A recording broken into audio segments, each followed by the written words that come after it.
Buenos días, licenciado Max Quintana. Mi nombre es Norma Yesenia Marinero Escobar, representante del grupo número 8, lo cual nos toca exponer el tema de habeas corpus preventivo, que desarrollaremos de la siguiente manera en esta plataforma virtual.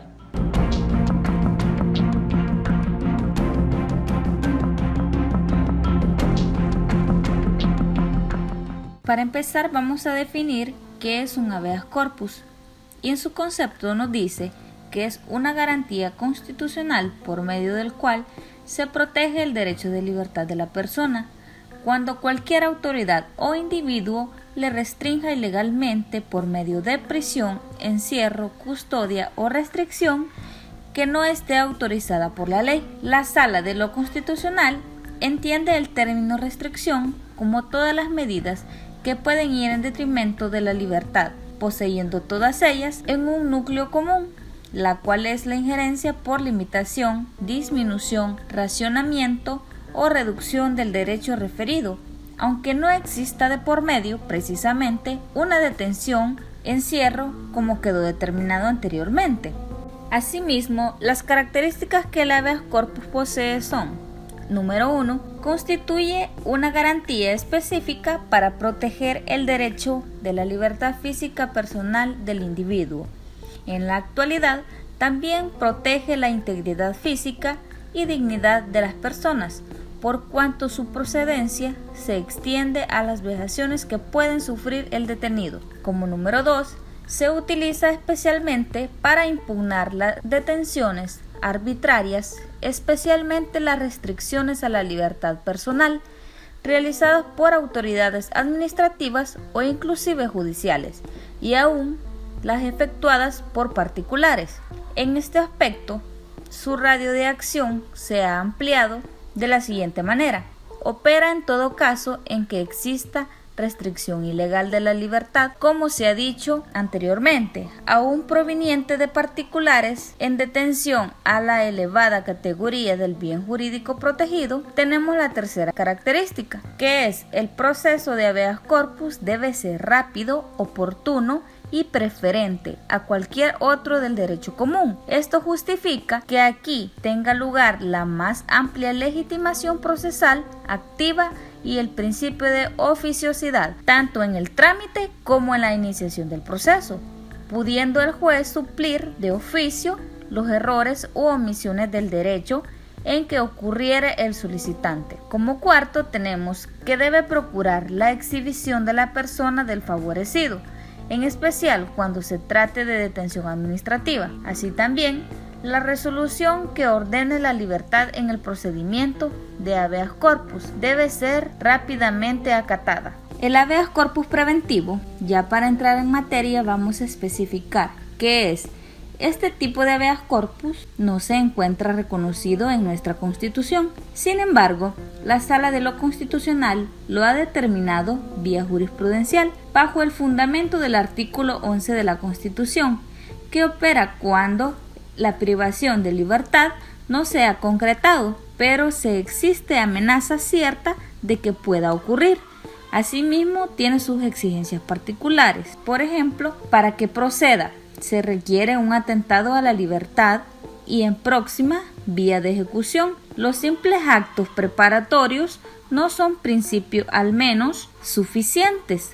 La jurisprudencia ha dicho también que la mera vigilancia policial para conocer del domicilio de una persona y su cambio no autorizan el habeas corpus. Como número 2, la amenaza a la libertad tiene que ser cierta, no presuntiva. Por eso se requiere de la demostración positiva de la existencia de la amenaza o restricción a la libertad. El objeto del habeas corpus preventivo, dice la Sala de lo Constitucional, que ha configurado en su jurisprudencia la procedencia del habeas corpus de tipo preventivo, y entre otros aspectos se sostuvo que esta modalidad de habeas corpus tiene por finalidad proteger la libertad individual de una persona cuando existe una amenaza ilegal contra esta, habiéndose considerado que si la ley protege tal derecho fundamental cuando es ilegalmente restringido, debe hacerle también cuando la restricción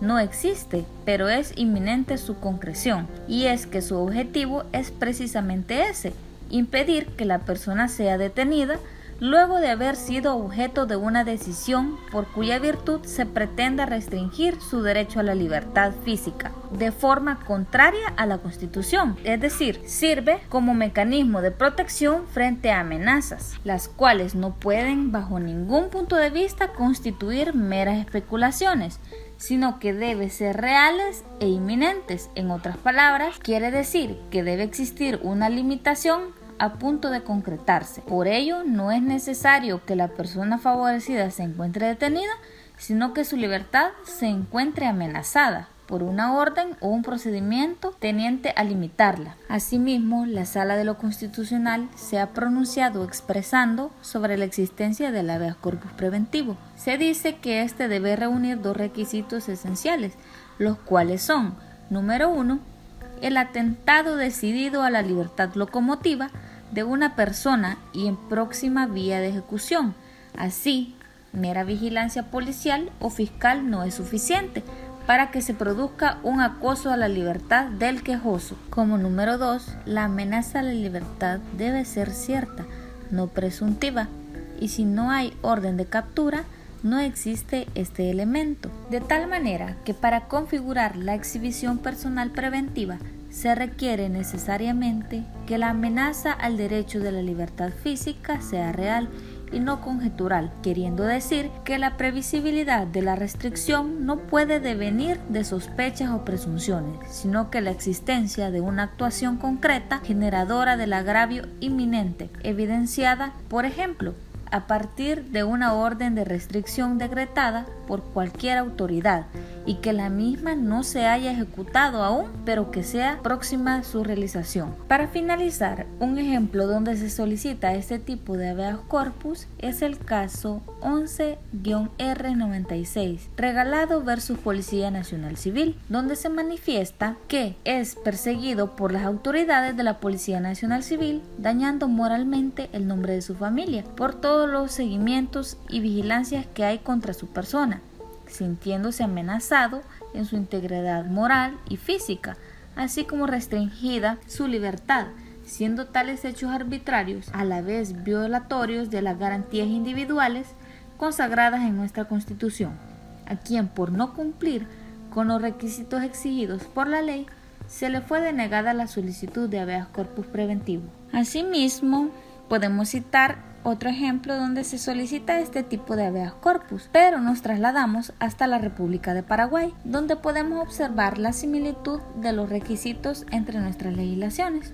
Esto es, un acuerdo y sentencia con número 1918 del año 2016, lo cual la causa es habeas corpus preventivo interpuesto por el abogado con las siglas ORG a favor de la señora con las siglas MEBA. Este habeas corpus preventivo es de improcedencia y privación ilegal de libertad. El habeas corpus en su modalidad tiene como lugar un trance inminente de privación ilegal de libertad. Esta señora solicita un habeas corpus ya que alega que hay pruebas suficientes para que la ley le exija y le otorgue la existencia de una detención preventiva dispuesta por el agente fiscal en el marco de una investigación de una causa penal, por lo que la garantía constitucional debe ser rechazada. El habeas corpus preventivo improcedente de privación ilegal de libertad, la imputada tiene dictada en su contra una orden de detención que ha derivado de una investigación llevada a cabo